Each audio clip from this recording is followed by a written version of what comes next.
আমি পরীক্ষায় পাশ করতে চেষ্টা করেছিলাম, আমি টাকা উপার্জন করতে চেষ্টা করেছিলাম, আমি ক্লাস করতে চেষ্টা করেছিলাম, আমরা বিজয়ী হতে চেষ্টা করেছিলাম।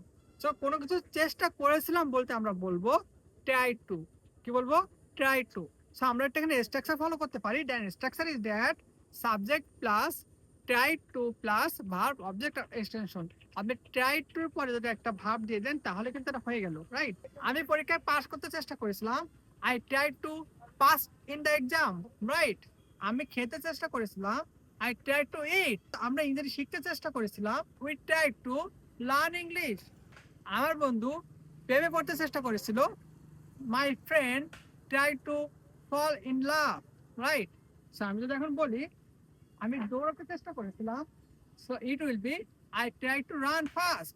আমি ওখানে যেতে চেষ্টা করেছিলাম, I try to go over there. আমি তোমাকে ভালোবাসতে চেষ্টা করেছিলাম। এটা কি হবে আমাকে আপনারা বলবেন কমেন্ট বক্সে। Okay, today that's on second, see you tomorrow.